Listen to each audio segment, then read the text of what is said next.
all the Fort Wayne news that homeowners need to know. Let's keep it real estate, Fort Wayne. I keep it real. I keep it real. I keep it real. Just keep it real.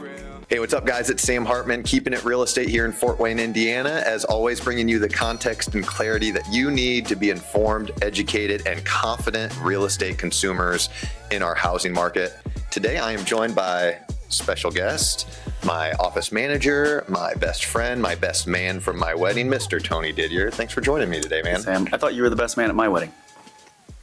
I guess the debate continues who the best man really is. Better man.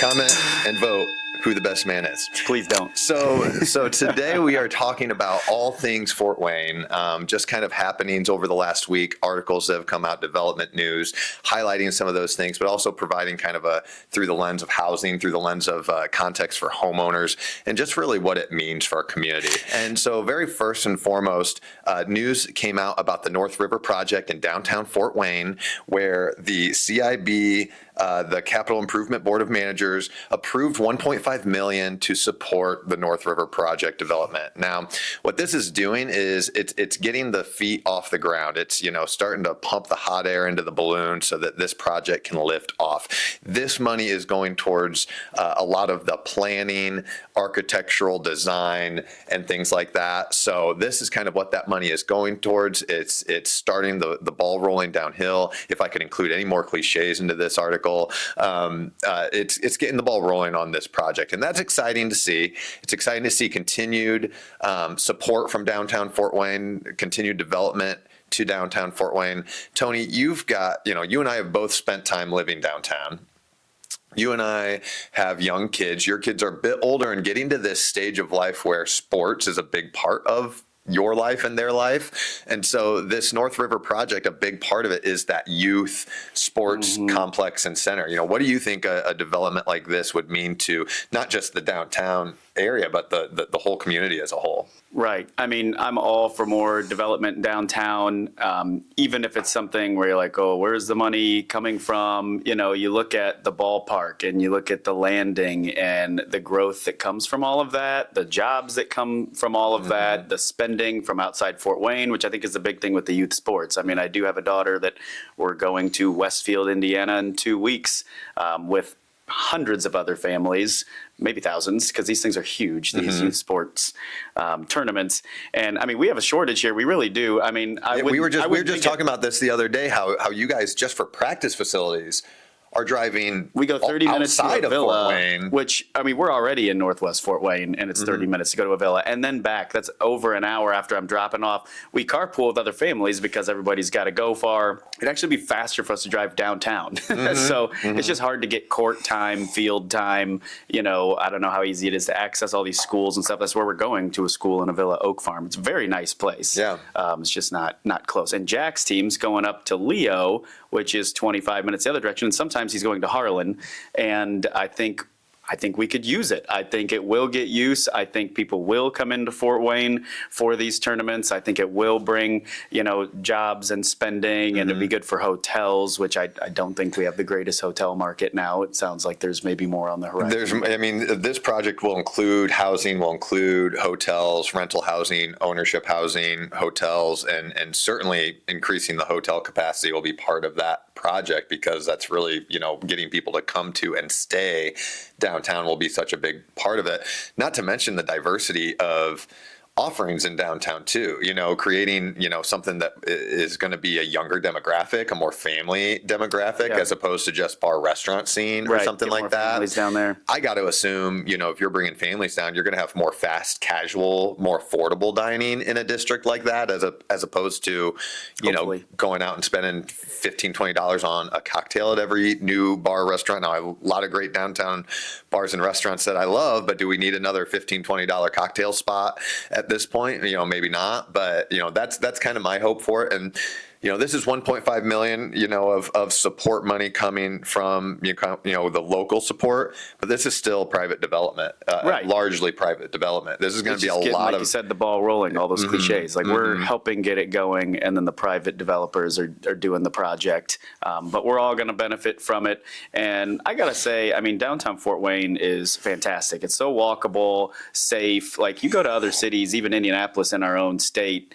and it's just not quite as clean and nice. I think everything's so new in Fort Wayne, that I don't know. It's just a great place to be. And despite what people think, it is easy to park down there, and it's really affordable. I mean, you're spending a couple bucks for a garage. If you've ever and then lived 20 bucks in downtown, Indy you and 50 bucks in Chicago, and if you ever live downtown or just visit regularly, you realize how much parking there is, and how affordable it is. So let's not beat that dead I wish I horse, could 'cause get down there more often. Yeah, and use for sports. sure. This will actually help me get down youth there more sports often. could get us down there more often. That's Absolutely. the reason I can't go out and have fun. Because I'm at youth sports. Now I can do both. There we go. There we go. So on the thread, a little bit attached to downtown Fort Wayne. This is cool. This has happened before, but Fort Wayne City Utilities actually, and this is coming off the back of the Olympics here, Fort Wayne City Utilities won gold. First place in a water tasting contest out in California. And it's a funny article. I mean, it's kind of a funny thing to talk about, but like, we are really lucky for the quality of our water in Fort Wayne. I've had well water before, but I've never lived really full-time outside of Fort Wayne.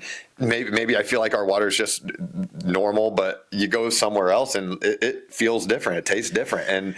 And we're lucky to have a resource like that Fort Wayne City Utilities operates the way that it does, and that our water is it's drawing from the rivers that has kind of a bad negative connotation to it as far as like not looking clean or not being clean. But we're taking that water, treating it, and winning gold medals for the taste of our water. So cool little award there for downtown Fort Wayne. And very validating. Yeah. I mean, you think, okay, I'm biased. It's just the water I grew up on, so it just tastes better. You go to other states, visit my dad in Tennessee, go to visit my sister in Florida, and it's just like, it just doesn't taste the same. It's got too much taste, I think. It sounds like they put some stuff in our water that takes that taste out. And cheers. It's just really fresh and clean. Wonderful. And, I hate these really cold, really long winters in Indiana, but I will say my favorite part of the winters in Indiana is that tap water is frosty. Nice and, it's real cold nice. out of it the comes fun. right out of the tap. Summer's awesome, but it's like I got throw more ice in there. You're right. You're right. Save But- the ice just right out of the tap. I mean, and then even those summer months, you just turn the hose on. Yeah, exactly. And Just good slurp water right out of means it. good ice, which means good cocktails right there. That's why they're $15, $20. $20 in these new downtown restaurants. I think they're even more expensive getting the bad ice and the bad water in other bigger You're right. cities. Yeah, So I agree. Very lucky to have good tap water. I agree. And so just to point to that, this is not just like a little, small market competition, a local competition or anything like that. First place was Fort Wayne City Utilities. Second place was the Metropolitan Water District of Southern California. Third place was El Dorado, Colorado. So they're bringing in the bronze. That sounds about right. And fourth and fifth place, who cares? They go down in the annals of history, never being remembered because you did not get a medal. So sorry about you. Absolutely. Let's put a local housing spin on it then. I mean, there are things you can spend money on as a homeowner that with the quality of Fort Wayne's City Utilities, you don't need to. You don't need to spend money on a reverse osmosis system or a water softener or things like that are extra money out of pocket, whether you're retrofitting that onto a current home or building a new home. That's savings because of the quality of the city utilities. So there you go. For sure. Drinking water is always savings. All right, next up, Fort Wayne introduces fines and definitions for e-bicycles. Now, Tony and I both live in neighborhoods with trail access. We're closest to the Pufferbelly Trail. We are both huge fans of utilizing the trail, walking, riding, commuting. I've even ridden my bike to showings before just to show up because I know the client is an active person. I want to show up on my bike and show them how connected that neighborhood could be to the trails and everything. And so Fort Wayne is introducing more rules, definitions, and fines for those using electronic vehicles on the trails. Is this something you've noticed over the last summer or two, picking up steam while you guys use the trail, more people using these electronic aided, whether it be bikes or scooters or even some more powerful stuff. Yeah, I mean, we're coming off several months where I haven't had as much trail time because it's been freaking cold. But last year I do recall seeing some e-bikes. They weren't a bother to me that I remember, but I could see how somebody's zooming down a trail where somebody's maybe got some little kids on bikes, or you're jogging, or all sorts of ways to go down the trail. Rollerblading, whatever, you have an e-bike zooming by, it could be dangerous. Sounds like they're not outlawing them, first of all, which I think is a win if you are an e-biker. They made a point in the article, too, that they're affordable now. I mean, you can Amazon an e-bike for not too much more than a regular bike, pedaling even. bike. Right. Yeah. I can't say I own one myself, but I do. I mean, I love that we have miles and miles and miles of connected trail. If you wanted to actually travel, like go from your house to downtown for a beer, an e-bike makes some sense. 11 miles. 11 miles we could do, but you got to get home too. Yeah, that's and you don't fair. want to Uber That's and leave fair. your bike downtown. So an e-bike for traveling makes some sense, and not everybody is able-bodied enough to pedal long distances. So the e-bike makes some sense there too. So I'm glad you can still do them, but I'm also glad they're not just letting people go crazy and willy-nilly on them. Like, we had the electronic scooters downtown that became a bit of a mess. So it's not even a money grab. There is a fine structure to this.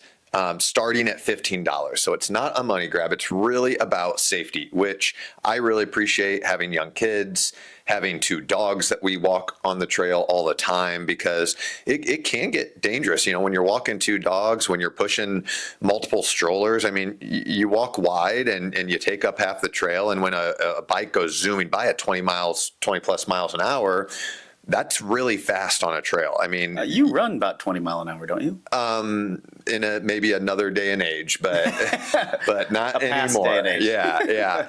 I mean, that's moving. So to point to kind of some of the restrictions and requirements. So the vehicle can be no wider than 32 inches, powered by an electric motor with a maximum output of 750 watts or less, and it can't be designed for the use with fossil fuels, hydrogen, or other propulsion measures. So only electric, only manual type powered vehicles can do that. So And they do want you to alert people as you go by, which I think you should do on any bike. Absolutely. Anyway. You do it when you walk past somebody or jog past somebody on your left, Right. ring the bell, So it's the law. It's on the now the e-bikes. law. So you better believe if you pass me and you don't ring your bell or say on your left, I'm going to be taking down that bike's license plate number. That's right. I think they should have a Bluetooth speaker queued up to Ludacris's "Move, Get Out the Way," and then you don't have to worry. Everyone hears you coming. Radio edit. Yeah, Perfect. absolutely. Absolutely. Yeah. All right. And last but not least, a great article, a great neighborhood promoting affordable housing in Fort Wayne. Affordable housing is a huge hot button topic. People like to live and die on that hill of houses are unaffordable and unattainable. We are so lucky to live in Fort Wayne, Indiana, and have the level of affordable housing that we do have. I mean, our median sale price was $260,000, somewhere around there, to end 2025. So just in the grand scheme of the national averages of prices, we are well below national averages and at a very affordable price point, just in terms of our average prices here in Fort Wayne. And so this Village Premier neighborhood on the southeast side of Fort Wayne is being built and developed by Lancia Homes. And the very first home in that neighborhood just went under contract for $215,000. So if you're a buyer that's struggling to find something in that $225,000 price point, these are brand new homes that you can buy and build with Lancia for such an affordable price. Why are they such an affordable price? Because they are subsidizing the lots on these homes. You're only paying $3,000 for a lot. That includes the concrete sidewalks that are poured. It includes the water tap to that award-winning Fort Wayne City utility water system. And so that really brings construction costs down. You're really just paying for the materials and construction of the home itself.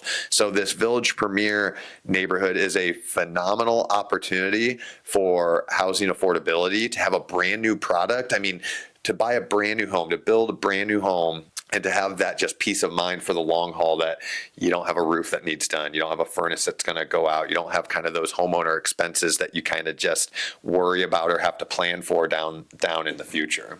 Yeah, and to build a new construction home in Allen County recently, I mean, you're talking at least $350,000, probably even for a small ranch. Of course, you're going to get a nice brand new home that's worry-free. Now you can get one for $215-ish. There's only 12 lots available, and one just sold. Yeah, one just sold, so there's only 11 left now. Fast, but if you are looking for a home in Fort Wayne for around 200, 225, it might be hard to find something that's of quality, that's updated, that you're not competing for with someone, and these are brand new. So kudos to the city of Fort Wayne and Lancia Homes for partnering on this. We obviously need more affordable housing. While Fort Wayne is relatively affordable, it has certainly across the nation gotten less affordable to buy a home in recent years with the interest rates going up. Inventory is still kind of low. This creates new affordable inventory. I hope this goes well and they do more projects like this.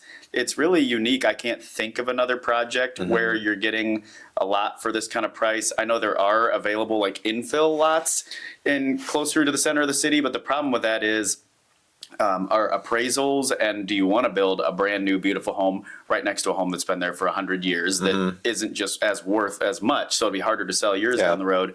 These are going to be able to be compared to the homes right next to them when they go to sell. It helps appraisals, and there actually is a guarantee too from the city of Fort Wayne that these homes will appraise. If they don't, the city will actually cover the difference.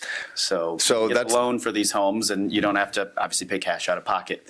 And Lancia, you don't have to pay for the cost of construction. You can just kind of buy the home from them when you're done, when the home is done after, whatever their down payment or earnest money requirements are. Great point and opportunity to highlight the A Lot to Love program running in Fort Wayne. Tony mentioned infill lots. These are vacant lots in the city. So it's basically tear downs. Think you're driving through, a house that was maybe condemned, a house fire, never got rebuilt. The city acquires those lots or takes those lots over, tears the house down, and it's just a flat piece of grass. So the city is working with the A Lot to Love program to get those homes developed. And so whether you're a small developer, a small builder, a small contractor that wants to GC a project on something like this, you're able to get that land for dirt cheap, if not free. I'll have to look up the details of that program again. Right, but even then, you got to build it as affordable as you can for the point of you don't build these luxury homes there that you can't get the bank to loan. Well, Tony, I don't know if you've seen these infill lots. They're pretty small. Right. They are,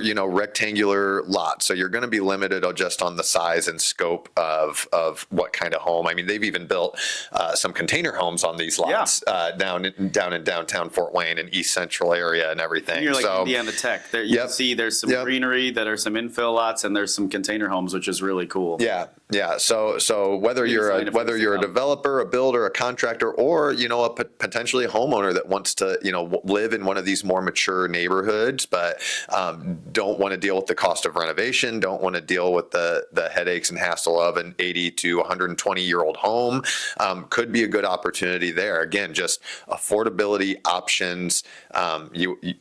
We have options, and that's the biggest thing. And I think that's the biggest message I'm trying to share with especially young people that have the dream of home ownership but feel like it's not attainable. Is there's a lot more options, especially in the Fort Wayne market, than maybe you might think or hear about, in terms of the national housing picture. So don't let that fear you. Take one step at a time, get more information, and that's what we're here to do, is be that resource. So don't hesitate to reach out. But that concludes the news for this week. That's last week's kind of development news. Enjoyed the conversation, Tony. Hope you'll join me again, because I know the people enjoy not just hearing me talk straight for 15, 20 minutes, but I think this is important news to highlight and just, pay attention to the positive things that are happening in the Fort Wayne community. So that's it for this week, guys. Thanks for keeping it real estate with me, Fort Wayne.